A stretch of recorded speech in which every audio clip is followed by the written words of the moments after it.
English medium में इस chapter का वीडियो आ चुका है। बारी है हिंदी मीडियम के बच्चों के लिए, जहां पर कमेंट पे कमेंट करते रहते हैं सर हमारे लिए भी तो कब, तो आपके लिए भी आएगा। इत्मीनान रखना, सबके लिए हर चीज है।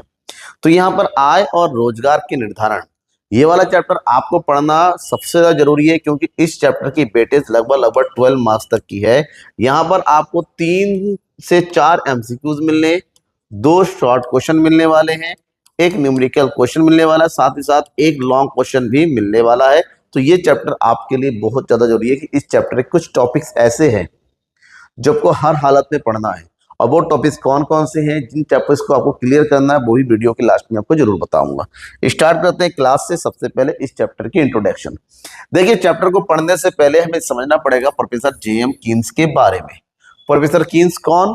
जिनको मैक्रो इकोनॉमिक्स यानी कि समष्टि अर्थशास्त्र के जनक कहा जाता है। समष्टि अर्थशास्त्र के जनक, फादर ऑफ मैक्रो इकोनॉमिक्स के नाम से जाना जाता है। क्यों? क्योंकि 1929 में जो महामंदी आई थी, क्या आई थी? महामंदी आई थी। उसको दूर करने में भले उनको योगदान ना हो, लेकिन इस महामंदी को अध्ययन करने के बाद सन 1936 में जेएम कीन्स ने एक पुस्तक का पब्लिकेशन किया था। और उस पुस्तक का नाम क्या है? याद रखिएगा कि एग्जाम एक नंबर के सबसे general theory of employment, interest and money, इस बुक का नाम है। और इस बुक के पब्लिकेशन होने के बाद उन्होंने इकोनॉमिक में, मैक्रो इकोनॉमिक्स में एक नया कॉन्सेप्ट लेके आ गए, प्रभावी मांग का। उन्होंने कहा कि किसी भी अर्थव्यवस्था को संतुलन रखने की जरूरत है, उसके लिए क्रिया करने की जरूरत है। तो उन्होंने उसमें एग्रीगेट डिमांड और एग्रीगेट सप्लाई यानी कि सामूहिक मांग और सामूहिक पूर्ति की अवधारणा के बारे में बताया। और इसी अवधारणा से पूरी अर्थव्यवस्था बाद में 1936 के बाद में इस तरह की महामंदी को नहीं झेला। तो ऐसे में उन्होंने कहा था किसी भी अर्थव्यवस्था में आय और रोजगार का स्तर प्रभावी मांग पर निर्भर करता है। और प्रभावी मांग क्या होता है, इसके बारे में अभी डिटेल से बताऊंगा।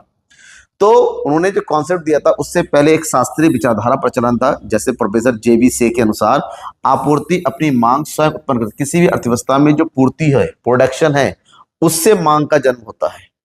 जबकि प्रोफेसर कीन्स ने कहा था कि ऐसा नहीं है, मांग का जन्म पूर्ति से नहीं, मांग से पूर्ति का जन्म होता है। ध्यान रखना होता है। अब इसी चीज के लिए ये कहा गया है कि आय और रोजगार हमेशा किसी भी अर्थव्यवस्था के प्रभावी मांग के द्वारा निर्धारित होता है। तो यहाँ पे समझना पड़ेगा कि प्रभावी मांग किसे कहते हैं। प्रभावी मांग क्या होता है? तो एक ऐसा बिंदु जहां पर अर्थव्यवस्था का समष्टि मांग और समष्टि पूर्ति, इसका मतलब होता है, इसको समष्टि की जगह हम क्या बोल सकते हैं?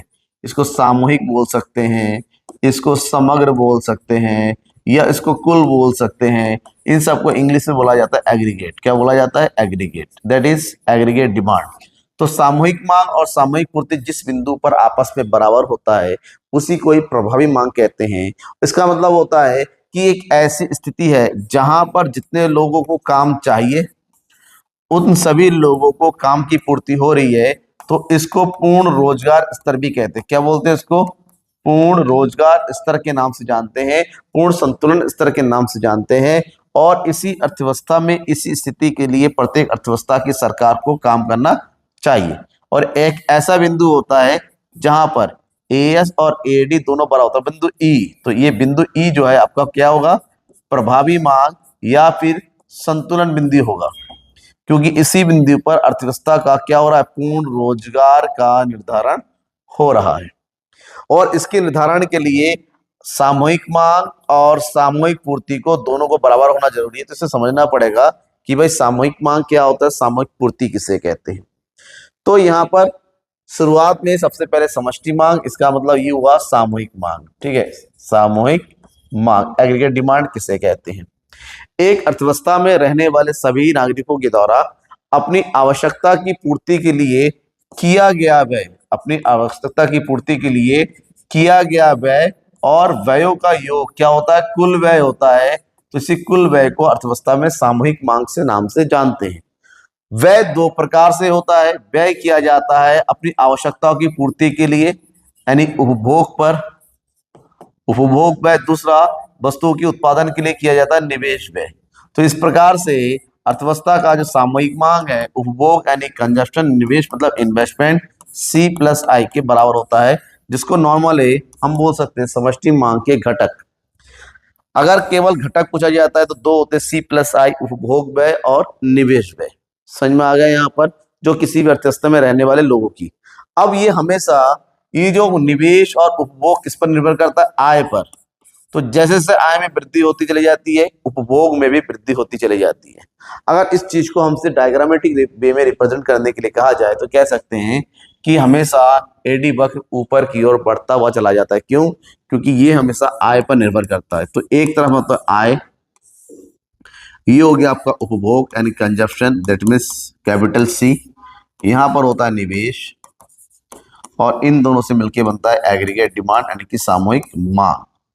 आय एक निश्चित क्रम में बढ़ता है अर्थव्यवस्था का, 200, 400, 600, 800 और ये हो गया 1000। अगर आय बढ़ेगा तो जाहिर सी बात है उपभोग भी होगा, लेकिन इतना ध्यान में रखना होगा कि आय नहीं भी है तब भी उपभोग होता है, और आय के बढ़ने के साथ साथ उपभोग हमारा क्या होता चला जाता है, बढ़ता चला जाता है। यानी कि शुरुआत में आय कम और उपभोग ज्यादा है, और आय के बढ़ने के साथ साथ उपभोग कम और आय में वृद्धि होती चली जाती है। लेकिन निवेश एक ऐसी चीज है जो हमेशा स्थिर रहता है। मतलब आप अर्थव्यवस्था में कुछ भी कर रहे हो, एक निश्चित इन्वेस्टमेंट तो आपको करके रखना ही पड़ेगा, उसमें किसी प्रकार का परिवर्तन अल्पकाल में नहीं होता। और इन दोनों का टोटल एग्रीगेट डिमांड होता है, दैट इज सी प्लस आई। तो 100 हो गया उपभोग, 200 हो गया, तो ये हो गया 300। यानी कि आय के साथ साथ आपका एग्रीगेट डिमांड भी बढ़ता हुआ चला जाएगा, और ये इन दोनों का टोटल होता है। ठीक है, और एक समय के बाद एग्रीगेट डिमांड जो है इनकम के कंपेरिजन में कम हो जाता है। तो इसी चीज को अगर हम रिप्रेजेंट करते हैं विद अ डायग्राम, तो क्योंकि ये निवेश है, निवेश का स्तर हमेशा एक जैसा रहता है। ये हो गया अर्थव्यवस्था का आय स्तर, और यहाँ पर दर्शाते हैं सामूहिक मांग को, एडी को, जिसका पहला घटक इन्वेस्टमेंट है जो हमेशा कांस्टेंट रहता है। और ये जो उपभोग है वो कभी भी जीरो नहीं होता है। क्यों? क्योंकि कुछ ना कुछ लोग यूज करेंगे। तो जीरो इनकम पर ये जो उपभोग है ना, सी, ये इसको बोलते हैं स्वायत्त उपभोग। क्या बोलते हैं? स्वायत्त उपभोग। मतलब इनकम हो या ना हो, लोग कुछ ना कुछ कंज्यूम करेंगे, और इसको सी बार से दर्शाते हैं, कहीं कहीं स्मॉल ए भी लिखा जाता है। ठीक है, तो इन दोनों का ऐड करेंगे तो इन दोनों के टोटल करने से जो बनता है वो होता है एग्रीगेट डिमांड। इस तरह से ये हो गया AD equal to C plus I. ठीक है, तो ये ग्राफ याद रखिएगा, जरूरी है। तो ये पहला कॉन्सेप्ट सामूहिक मांग का है। दूसरा है सामूहिक पूर्ति, समष्टि आपूर्ति या सामूहिक पूर्ति कह सकते हैं इसको। क्या बोलते हैं हम? सामूहिक पूर्ति, aggregate supply, in short as. अर्थव्यवस्था में उत्पादित कुल उत्पादन या कुल आय, किसी भी अर्थव्यवस्था में रहने वाले उत्पादकों के द्वारा अर्थव्यवस्था में जो भी अंतिम वस्तु और सेवाओं का उत्पादन किया जाता है, तो अंतिम वस्तु और सेवाओं के उत्पादन के मूल्य या फिर अर्जित आयों के योग को हम क्या बोलते हैं? सामूहिक मांग कहते हैं। इसका मतलब होता है किसी भी अर्थव्यवस्था का सामूहिक मांग, सामूहिक पूर्ति उस अर्थव्यवस्था के कुल आय के बराबर होता है। क्योंकि आय के दो भाग होते हैं, एक उपभोग पर व्यय किया जाता है और एक सेविंग होता है जो उपभोग के बाद बचता है। इस प्रकार से यहाँ पर सामूहिक पूर्ति के दो भाग होते हैं, सी प्लस एस। ठीक है, सामूहिक पूर्ति ही आय है तो उसकी तरह रिप्रेजेंट कर सकते हैं। तो यहाँ पर हम लिखते हैं एक तरफ आय, ठीक है, जो एक निश्चित क्रम में बढ़ता चला जाएगा, लाइक दिस, जो अभी एग्जाम्पल लिया था। इसका एक एग्जाम्पल आप याद कर लो तो कभी आपकी गलतियां नहीं होगी। इसका एक भाग हमारा खर्च कर दिया जाता है, ये हो गया 100, 200, 300। खर्च तो तब भी होता है जब इनकम ना हो, जिसको हम बोलते हैं स्वायत्त व्यय, स्वायत्त उपभोग। और उसमें से जो बचता है वो होता है सेविंग, बचत, एस। इसको क्या बोलते हैं हम? बचत। ठीक है, तो जीरो में तो 100 हो गया, माइनस का 100, यहाँ हो गया 0। और आय के बढ़ने के क्रम में हमारा बचत भी धीरे धीरे बढ़ता हुआ चला जाता है। तो सॉरी 400।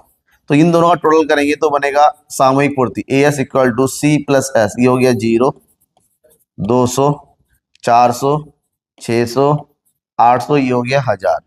ठीक है, अब हमें क्या करना है? इसको रिप्रेजेंट करना है कहाँ पर? डायग्राम में। जब हम इसको डायग्राम में रिप्रेजेंट करेंगे तो डायग्राम का बनाने का तरीका यहाँ पर होगा। ये होगा आय स्तर। क्या होगा? आय स्तर। उपभोग इस प्रकार से बढ़ता चला जाता है, बचत माइनस में होता है तो माइनस से नीचे से चला आता है इस तरह से, और इन दोनों का टोटल करेंगे तो हमारा जो सामूहिक पूर्ति है एएस, ये हमेशा 45 डिग्री के एंगल पे बनेगा इस तरह। ये जो बन गया इसको बोलेंगे सामूहिक पूर्ति। ठीक है, जो 45, क्यों? क्योंकि आय और सामूहिक पूर्ति दोनों ही एक ही चीज है, तो दोनों के बीच में एक समान अंतर के साथ ये आगे बढ़ता हुआ चला जाता है। अब क्योंकि सामूहिक पूर्ति और सामूहिक मांग के बारे में पढ़ लिया, तो इन दोनों से निर्धारित होता है संतुलन आय का स्तर। एक ऐसा बिंदु जहां पर एडी और एस दोनों ही बराबर होता है, अर्थव्यवस्था का संतुलन आय स्तर उसे कहते हैं, जिसको अल्पकालीन संतुलन के नाम से जानते हैं। प्रोफेसर कीन्स के अनुसार संतुलन निर्धारित करने के दो प्रमुख तरीके हैं, एक जिसको एडी और एएस विधि कहते हैं, और दूसरा एस और आई विधि के नाम से जानते हैं। तो एडी और एस विधि ये कहता है कि जिस बिंदु पर अर्थव्यवस्था में सामूहिक मांग सामूहिक पूर्ति के बराबर हो, कहने का मतलब होता है एक ऐसा स्तर जहां पर 100 के 100 लोगों को काम मिल जाता है, उस बिंदु पर अर्थव्यवस्था संतुलन में होती है। इसको कुछ इस प्रकार से रिप्रेजेंट करते हैं, जैसे वाई है, ये इनकम है 0, 200, 400, 600, 800 और 1000। इसी इनकम पर हमारा सामूहिक मांग होता चला जाता है, जो इनकम के साथ साथ बढ़ता चला जाता है। ये कितना हो जाएगा? 300, 400, 500, 600, 700 और 800। इसी बिंदु पर सामूहिक पूर्ति भी होती है इस प्रकार से। एक ऐसा बिंदु जहां पर एक निश्चित आय स्तर पर अर्थव्यवस्था में सामूहिक मांग और सामूहिक पूर्ति दोनों ही बराबर हो, तो इसी बिंदु पर एडी और एएस बराबर होता है, जिसको अर्थव्यवस्था का संतुलन स्तर कहते हैं। और ये स्तर कुछ इस प्रकार से हम इसको रिप्रेजेंट कर सकते हैं। यहां पर ये है सामूहिक पूर्ति एएस, ये है सामूहिक मांग एडी। दोनों जिस बिंदु पर बराबर होते हैं, बिंदु ए पर, इसी बिंदु पर पूर्ण रोजगार की स्थापना होती है। और पूर्ण रोजगार ही बताता है कि अर्थव्यवस्था कुशल स्थिति में है, मतलब यहाँ पर दोनों ही चीजें आपस में क्या है? बराबर है। ठीक है, समझ में आ गया? ये है अर्थव्यवस्था का संतुलन आय स्तर, संतुलन रोजगार स्तर या संतुलन उत्पादन स्तर। इसका दूसरा विधि है जब एस और आई आपस में बराबर हो, और ये बिंदु तब होता है जब सामूहिक मांग और सामूहिक पूर्ति दोनों ही आपस में बराबर हो। क्योंकि सामूहिक मांग के दो घटक होते हैं, सी प्लस आई, सामूहिक पूर्ति के भी दो घटक होते हैं, सी प्लस एस। तो ऐसे में सी और सी को हटा देंगे तो बचेगा आई इक्वल टू, मतलब अगर जिस बिंदु पर सामूहिक मांग और सामूहिक पूर्ति बराबर होता है, उसी बिंदु पर अर्थव्यवस्था का जो है बचत और निवेश भी परिवर्तन होता है। लेकिन अगर दोनों बराबर ना हो, अगर बचत ज्यादा है निवेश कम है, तो मतलब आय घटेगी, मतलब ये अर्थव्यवस्था में अविस्फीतिक अंतराल लेके आएगी, अविस्फीतिक अंतराल। वहीं पर अगर बचत कम है और इन्वेस्टमेंट ज्यादा है, तो इससे स्फीतिक अंतराल आ जाएगा, स्फीतिक अंतराल आ जाएगा। ये क्या है, इसके आने वाले चैप्टर में हम बात करेंगे। लेकिन इसके लिए हमें समझना पड़ेगा उपभोग फलन। उपभोग ही अर्थव्यवस्था में आय को जन्म देता है, क्योंकि हम जो खर्च करेंगे वही सामने वाले लिए इनकम है। अगर हम वस्तु सेवाओं खरीदेंगे, दुकानदारों की बिक्री होगी, दुकानदारों की बिक्री होगी तो वो होलसेलर से खरीदेंगे, होलसेलर की बिक्री होगी वो फैक्ट्री से खरीदेंगे, और फैक्ट्री से खरीदने का मतलब फैक्ट्री का प्रोडक्शन बढ़ेगा, लोगों को काम मिलेगा, लोगों को काम मिलने का मतलब होता है लोगों को इनकम मिल रहा है। तो सब कुछ हमारे उपभोग पर डिपेंड करता है।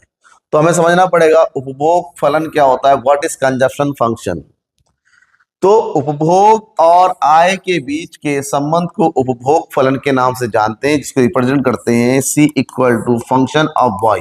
मतलब उपभोग आय का एक भाग है, जिसको इस तरह से कहते हैं कि consumption equal to A plus B Y. यहाँ पर ए बार को कहीं कहीं सी बार भी कहते हैं। ए को, ए का मतलब होता है संयुक्त उपभोग, और बी वाई का मतलब होता है, बी का मतलब होता है सीमांत उपभोग प्रवृत्ति। जैसे में बी वाई का मतलब होता है आपका प्रेरित उपभोग, मतलब वो खर्च जो आय पर निर्भर करता है। स्वायत्त उपभोग बताता है कि अगर खर्चा ना हो तब, सॉरी, इनकम ना हो तब भी हम खर्च करेंगे। जबकि बीवाई बताता है जैसे इनकम बढ़ती चली जाएगी हमारा खर्चा बढ़ता चला जाएगा। तो इन दोनों का टोटल ही होता है हमारा कुल उपभोग। अब उपभोग अगर समझ जाते हैं तो हमें समझना पड़ेगा उपभोग प्रवृत्ति के बारे में। उपभोग प्रवृत्ति बताता है हम कितना खर्च करते हैं, और ये दो प्रकार से होता है। एक होता है औसत उपभोग प्रवृत्ति, APC, average propensity to consume, और दूसरा होता है सीमांत उपभोग प्रवृत्ति, यानी मार्जिनल प्रोपेंसिटी टू कंज्यूम। औसत उपभोग प्रवृत्ति बताता है कि आय का वो भाग जो उपभोग पर खर्च होता है, मतलब कुल आय और कुल उपभोग का संबंध। मान लेते हैं एक अर्थव्यवस्था का जो इनकम है वो 1,000 रुपए है और उस अर्थव्यवस्था का जो कंजप्शन है वो 800 रुपए है। तो ऐसे में हमारा औसत उपभोग प्रवृत्ति होगा सी अपॉन बॉय, मतलब 800/1000। कहने का मतलब होता है 0.8। इसको रिप्रेजेंट किया कि इकोनॉमी का 80% हम खर्च कर देते हैं, कंजप्शन है। समझ में आ गया। दूसरा होता है सीमांत उपभोग प्रवृत्ति। लेकिन हम सबको पता है आय एक ऐसी चीज है जो कभी स्थिर नहीं रहता, कम या ज्यादा होता रहता है। तो सीमांत उपभोग प्रवृत्ति बताता है कि आय में होने वाले परिवर्तन का उपभोग में क्या परिवर्तन हो रहा है, मतलब आय में परिवर्तन और उपभोग में परिवर्तन के बीच का संबंध होता है सीमांत उपभोग प्रवृत्ति। ठीक है ना। इसको रिप्रेजेंट करते हैं delta C upon delta Y से।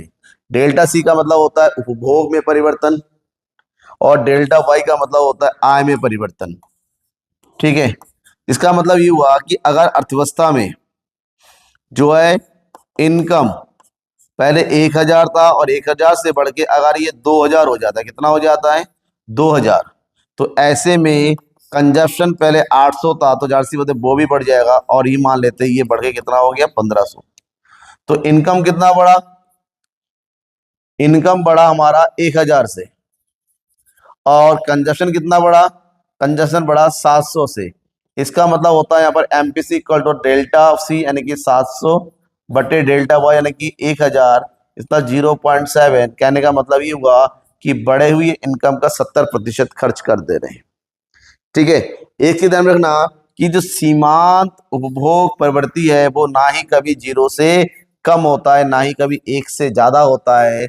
लेकिन जो हमारा एपीसी है, एपीसी हमारा 1 हो सकता है और एपीसी हमारा 1 से ज्यादा भी हो सकता है। एमपीसी हमारा 1 तो हो सकता है लेकिन 1 से ज्यादा कभी नहीं हो सकता है। ठीक है। नेक्स्ट है बचत फलन। बचत आय व्यय के बाद उपभोग के बाद बचने वाला घटक होता है। तो इसका मतलब ये बताता है कि बचत और आय के बीच में क्या संबंध है, बचत और आय के बीच में संबंध है। बचत हमेशा उपभोग के बाद ही होता है।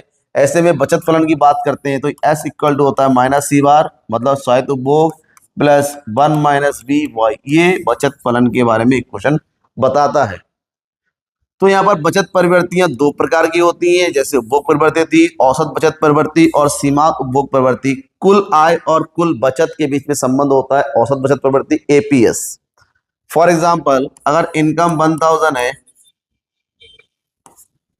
अगर हमारा इनकम 1,000 है और 1,000 के बाद उपभोग के बाद अगर सेविंग हमारा 200 रुपए बच रहा है, तो यहाँ पर हमारा एपीएस जो होगा 200/1000, इसका मतलब होता है 0.2, मतलब 20% बचा रहे इनकम का। वहीं पर सीमांत बचत प्रवृत्ति बताता है कि आय में परिवर्तन से बचत में क्या परिवर्तन हो रहा है। मान लो हमारा इनकम है, ठीक है, हमारा जो इनकम है वो 1,000 से बढ़ के कितना हो जाए 2,000 रुपए हो जाए और ऐसे में जो बचत है 200 से बढ़ के कितना हो जाए 500 हो जाए। कहने का मतलब ये हुआ इनकम बढ़ रहा है 1,000 से और बचत जो हमारा बढ़ रहा है 300 से। तो ऐसे में एमपीएस कैलकुलेट करेंगे 300/1000 मतलब 0.3। ठीक है, ये हो गया।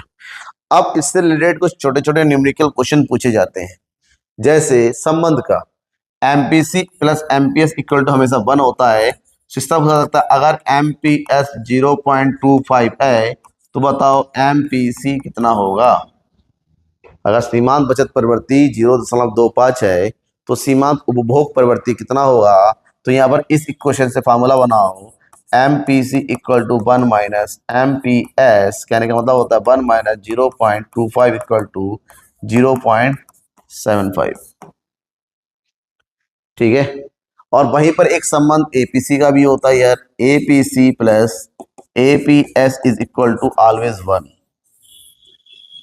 समझ में आ गया। सो यहाँ पर एपीसी इक्वल टू हो जाएगा 1 माइनस एपीएस और वहीं पर अगर एपीएस निकालना होता तो ये हो जाएगा 1 माइनस एपीसी। इन दोनों को याद रखना है आपको। कहने का मतलब होता है अगर दिया हुआ है एपीसी इक्वल टू 0.92, तो आपसे पूछा गया है कि भैया एपीएस कितना होगा, बचत कितना होगा, तो इसका फार्मूला निकालेंगे। एपीएस इक्वल टू 1 माइनस 0.92, कहने का मतलब 0.08 आ जाएगा हमारा आंसर। ठीक है, इसको याद रखिएगा, दोनों के इक्वेशन। अब अगर इतना समझ में आता है तो वहां पर उपभोग डिपेंड करता है मल्टीप्लायर पर। तो दूसरा जो टर्म होता है निवेश गुणक, इन्वेस्टमेंट मल्टीप्लायर किसे कहते हैं? इन्वेस्टमेंट मल्टीप्लायर को शॉर्ट में कैपिटल के नाम से रिप्रेजेंट करते हैं, जो बताता है कि निवेश करने से कुल आय में कितना परिवर्तन होता है। कहने का मतलब ये होता है, गुणक बताता है कि अगर निवेश में परिवर्तन किया गया, निवेश में परिवर्तन किया गया तो उससे आय में कितना परिवर्तन होता है, आय में परिवर्तन। शॉर्ट में कह सकते हैं यार delta Y upon delta I. मतलब इकोनॉमी में अगर 100 रुपए का इन्वेस्टमेंट किया जाएगा तो एक समय के बाद 100 रुपए अगर 400 रुपए बन रहा है तो यहाँ पर मल्टीप्लायर कितना होगा, 4। तो मल्टीप्लायर बस इतना ही बताता है इकोनॉमी में इन्वेस्टमेंट की तुलना में कितना ज्यादा इनकम जनरेट होता है। और इनकम कितना जनरेट होगा ये डिपेंड करता है इकोनॉमी का उपभोग प्रवृत्ति कितना होगा, लोग कितना ज्यादा खर्च कर रहे हैं। लोग जितना ज्यादा खर्च करेंगे उतना ही इन्वेस्टमेंट मल्टीप्लायर हमारा बढ़ता चला जाएगा। और इसके लिए फॉर्मूला होता है के इक्वल टू 1/1 माइनस एमपीसी। इसका मतलब एमपीसी और एमपीएस के बीच में, सॉरी के बीच में, मल्टीप्लायर के बीच में सीधा संबंध होता है। एमपीसी जितना ज्यादा बढ़ेगा मल्टीप्लायर उतना ज्यादा होगा, एमपीसी कितना कम होगा मल्टीप्लायर उतना कम होगा। उदाहरण के साथ बताते हैं, मानते हैं हमारा एमपीसी सीमांत उपभोग प्रवृत्ति 0.8 है, तो हमसे पूछा गया बताओ के कितना होगा, और के का फार्मूला होता है K upon 1 minus M P C. 1/1 minus 0.8 equal to 1/0.2 equal to 10/2 equal to कितना हो जाएगा 5। लेकिन वहीं पर अगर एमपीसी हमारा कम हो जाए, इफ एमपीसी इक्वल टू 0.75, तो हमारा के कितना होगा 1/1 minus 0.75 equal to 1/0.25 equal to 100/25 equal to कितना हो जाएगा 4। मतलब एमपीसी जितना ज्यादा होगा मल्टीप्लायर उतना ज्यादा होगा, एमपीसी जितना कम होगा मल्टीप्लायर भी उतना ही कम होगा, याद रखिएगा। ठीक है, आगे बढ़ते हैं। नेक्स्ट, पूर्ण रोजगार, अल्प रोजगार और बेरोजगारी क्या है? फुल एम्प्लॉयमेंट, अंडर एम्प्लॉयमेंट और अनएम्प्लॉयमेंट। पूर्ण रोजगार एक ऐसी स्थिति होती है जहां पर सभी इच्छुक और सक्षम व्यक्ति जो प्रचलित मजदूरी दर पर काम करना चाहते हैं वो सबको काम मिल जाता है। जितने भी लोग जो काम करना चाह रहे हैं, जो इच्छुक है अर्थव्यवस्था में, अगर उन सबको काम मिलता है तो उस स्थिति को पूर्ण रोजगार की स्थिति कहते हैं। मतलब इस पोजीशन पे अर्थव्यवस्था में एडी इक्वल टू एएस होता है। ठीक है, जो इच्छुक लगे, क्योंकि बहुत सारे ऐसे लोग हैं जो काम करना नहीं चाहते, उनकी बात नहीं कर रहे हैं। अर्थव्यवस्था में कभी भी 100% अनएम्प्लॉयमेंट हो ही नहीं सकता। बस ये हो सकता है जितना काम करना चाह रहे हैं उनको काम मिल जाए, क्योंकि कुछ नालायक ऐसे होते हैं जो काम नहीं करना चाहते।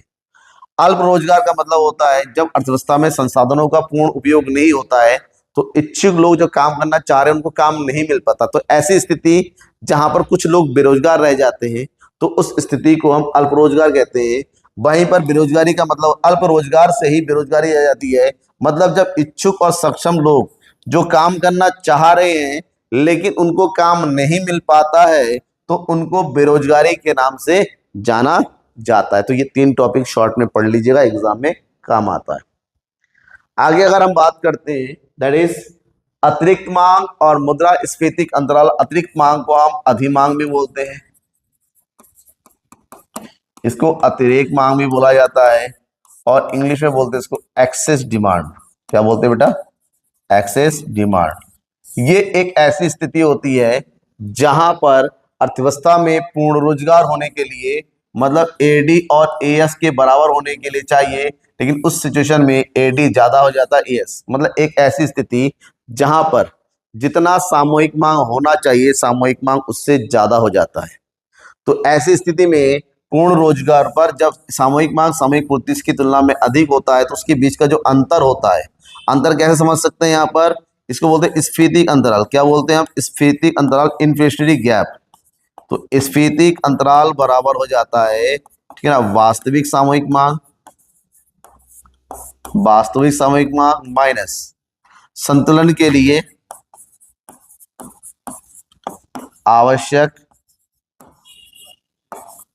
सामूहिक मांग। ठीक है, मतलब अर्थव्यवस्था में जो वर्तमान में है उतना और जितना होना चाहिए उन दोनों के बीच का अंतर। मान लीजिए अर्थव्यवस्था में जो मजदूर है वो 100 मजदूर खड़े हैं काम करने के लिए, लेकिन उन मजदूरों की जो मांग है ना 120 मजदूर काम करने के लिए चाहिए। इतने मजदूर चाहिए और इतने मजदूर उपलब्ध है, और यहाँ पर जो मजदूरी दर है 500 है। अब 20 लोग एक्स्ट्रा चाहिए और 20 लोग है नहीं, तो ऐसी स्थिति में इस 20 लोग का जो अंतर है इसको बोलते हैं अविस्फीतिक अंतराल। मतलब मांग जितनी होनी चाहिए 100 की होनी चाहिए 120 की है, तो अगर मांग ज्यादा है तो उस स्थिति में ये आ जाता है, क्योंकि काम कराना है तो लोग काम कराने के लिए अपना रोजगार मजदूरी दर बढ़ाते हुए चले जाएंगे। इसको कुछ इस तरह से रिप्रेजेंट कर सकते हैं। ये सामूहिक पूर्ति है और ये अर्थव्यवस्था का संतुलन स्तर है। यहाँ पर अर्थव्यवस्था एक ऐसी पोजीशन है जहां पर हमारा एएस मैक्सिमम होता है। ठीक है, यहाँ पर हमारा पूर्ण रोजगार है, मतलब जितना मांग है उतनी पूर्ति है, कोई प्रॉब्लम नहीं है, और ये हमारा मैक्सिमम। अब क्या होगा ना, एक्चुअली में ऐसा ना हो कि मांग यहाँ पर हो गया तो कहेंगे नया पॉइंट तो ये तो नहीं, ये नहीं होता है, क्योंकि पूर्ति एक समय के बाद क्या हो जाता है, स्टेबल हो जाता है। तो नया बिंदु हमारा यहाँ बन जाता है। पूर्ति में तो वृद्धि नहीं हो सकती, ना ही रोजगार बढ़ सकते हैं, तो ऐसे में इन दोनों का बीच का ये जो अंतर होता है ई और ई1, इसी को बोलते हैं हम अधिमांग, या फिर इसी को बोलेंगे हम स्फीतिक अंतराल। क्या बोलेंगे? स्फीतिक अंतराल, जो अर्थव्यवस्था में धीरे धीरे महंगाई को जन्म देती है, यानी कि स्फीति को जन्म देती है। ठीक है, अब ये क्यों होता है? इसके कारण है अर्थव्यवस्था में सरकार के खर्चे बढ़ जाते हैं, मुद्रा की आपूर्ति बढ़ जाती है, निवेश बढ़ जाता है, करों में कमी होती है। इन चारों स्थिति में लोगों के पास क्या होते हैं, पैसे बढ़ जाते हैं, मुद्रा पूर्ति बढ़ जाती है। अब मुद्रा पूर्ति बढ़ने से लोगों की आय में वृद्धि होती है, और लोगों की आय में वृद्धि होने से लोगों की मांग में वृद्धि होती है, और मांग में वृद्धि होने से सामूहिक मांग जो है सामूहिक पूर्ति की तुलना में ज्यादा हो जाती है। नतीजा महंगाई। अब इससे महंगाई के होने से अर्थव्यवस्था पर क्या प्रभाव पड़ता है?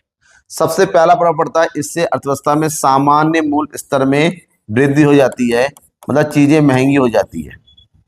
मांग और खींच मुद्रास्फीति कहा जाता है। वस्तुओं में कमी हो जाती है और क्रय शक्ति में कमी हो जाती है। जो चीज जितने में मिलता है वो उससे ज्यादा होता है, मतलब मनी की वैल्यू धीरे धीरे कम हो जाती है। अब इस सिचुएशन को दूर करने के लिए कुछ उपाय हो जाते हैं। ये उपाय सरकार के द्वारा किया जाता है, राजकोषीय उपाय, और कुछ उपाय केंद्र सरकार के द्वारा किए जाते हैं, इसको बोलते हैं मौद्रिक उपाय। अगर देश में महंगाई की स्थिति है तो इसको कंट्रोल करने के लिए सरकार को अपने व्यय कम करने पड़ेंगे और करों को बढ़ाना पड़ेगा, ताकि लोगों के पास पैसे कम हो। लोगों के पास पैसे जितने कम होंगे, लोग अपनी मांग उतनी ही कम करेंगे। इसके अलावा केंद्र सरकार रेपो रेट को बढ़ा सकती है, सीआर बढ़ा सकती है, ताकि जो लोन होता है, लोग जो कर्ज लेते हैं, लोन क्या हो जाए, महंगा हो जाए। लोन महंगा होगा तो लोग लोन कम लेंगे, अर्थव्यवस्था में पूर्ति कम हो जाएगी। इसके अलावा सरकार खुले बाजार में सरकारी प्रतिभूतियों की बिक्री कर सकती है, लोग प्रतिभूतियों करेंगे, लोगों का पैसा कहाँ चला जाएगा, केंद्रीय बैंक के पास। अब नेक्स्ट है अपर्याप्त मांग, या फिर इसको बोलते हैं न्यून मांग, कम होना, इंग्लिश में बोलते हैं डिफिशिएंट डिमांड। डिफिशिएंट डिमांड एक ऐसी स्थिति होती है जहां अर्थव्यवस्था के रोजगार स्तर के लिए जितनी मांग होनी चाहिए, मांग उससे कम होती है। मतलब 100 मजदूर काम करने के लिए खड़े हैं, सप्लाई है, लेकिन मजदूरों की मांग हो रही है 80, मतलब 20 मजदूर कम है, 20 मजदूरों की मांग कम है। इसका मतलब ये हुआ कि 20 मजदूर किसी भी हालत में काम नहीं मिलेगा, ये बेरोजगार हो जाएंगे। क्या हो जाएंगे?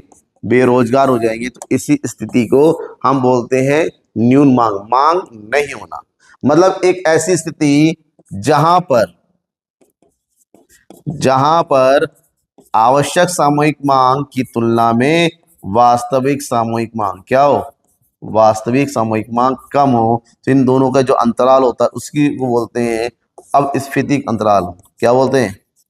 अपस्फीतिक अंतराल, जो धीरे धीरे अर्थव्यवस्था में क्या लेके आती है, मंदी की स्थिति को लेकर आती है। अगर इस चीज को अगर हम समझने चाहे तो कुछ इस तरह से समझ सकते हैं यहां पर।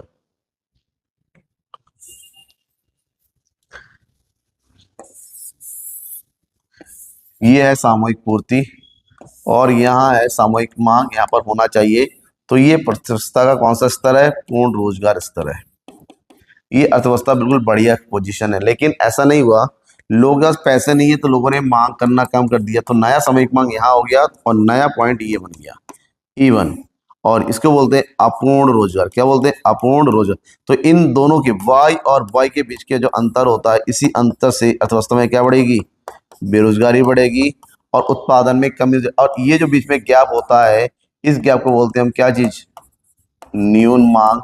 मतलब अर्थव्यवस्था में धीरे धीरे मंदी बढ़ती चली जाएगी क्योंकि चीजों के दाम कम होते चले जाएंगे। अब ये होता क्यों है? ये होता है क्योंकि लोगों के पास पैसे नहीं है तो वो खर्च कम कर देते हैं, निवेश में कमी आ जाती है, गवर्नमेंट टैक्स ज्यादा कर रखे हैं, ऐसे में लोगों के पास पैसे खर्च करने के लिए बचे नहीं है, अर्थव्यवस्था में मुद्रा की पूर्ति कम हो गई है। इसका मतलब एक ऐसी स्थिति जहां अर्थव्यवस्था में पूर्ति में क्या, मुद्रा पूर्ति में क्या हो जाता है? कम हो जाता है। इससे अर्थव्यवस्था में मंदी की स्थिति आ जाती है, जिससे उत्पादन, बेरोजगारी सब कुछ हो जाता है, मतलब सब कुछ बढ़ता नहीं लगता है, अर्थव्यवस्था खराब होते हैं। तो ऐसे में मूल्य स्तर में गिरावट हो जाती है, बेरोजगारी में वृद्धि हो जाती है, अधिक उत्पादन की क्षमता में कमी आ जाती है और लाभ में भी कमी आ जाती है। और इन सभी स्थितियों में अर्थव्यवस्था हमारी क्या हो जाती है? बहुत ही खराब अवस्था में चली जाती है, डिप्लेशन आ जाता है, मंदी आ जाती है, जो कि अर्थव्यवस्था में बिल्कुल सही नहीं है। अब इसको दूर किया जा सकता है। दूर करने के लिए सरकार के द्वारा सरकारी व्ययों को बढ़ाना पड़ता है और टैक्सों में कमी करनी पड़ती है ताकि लोग पैसे खर्च करने के लिए ज्यादा बचे। केंद्रीय बैंक के द्वारा रेपो रेट को कम किया जाता है, सीआरआर को कम किया जाता है, खुले बाजार में प्रतिभूतियों को खरीदा जाता है ताकि पैसे का फ्लो बढ़ जाए। तो ये था कंप्लीट चैप्टर। और इस चैप्टर से हमें कौन कौन से टॉपिक तैयार करने हैं जो एग्जाम में, अगर हम 2022 से लेके 2025 के क्वेश्चन पेपर की कंपेरिजन करें तो ये 6 टॉपिक है, ठीक है, 7 टॉपिक है जिसको आपको हर हालत में पढ़ना है। जैसे प्रभावी मांग क्या है, एडी और ए संतुलन स्थिति क्या है, ए और आई संतुलन विधि क्या होता है, एमपीसी एपीसी क्या चीज होता है, गुणक क्या होता है, मुद्रास्फीतिक अंतराल और अपस्फीतिक अंतराल क्या होता है, इससे अर्थव्यवस्था पर क्या प्रभाव पड़ता है, इसको कैसे दूर किया जाता है, और मांग अंतराल को सुधारने के क्या क्या उपाय किए सकते हैं, जरूर पढ़िएगा। क्योंकि ये जो टॉपिक है इसी टॉपिक से घुमा फिरा के लैंग्वेज बदल करके एग्जाम में क्वेश्चन आता है।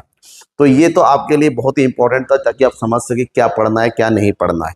फालतू चीजों को मत पढ़ो जो जरूरी नहीं है, लेकिन इन 7 टॉपिक को आपको हर अर्थ में पढ़ना है चैप्टर से, क्योंकि 12 नंबर का सवाल है।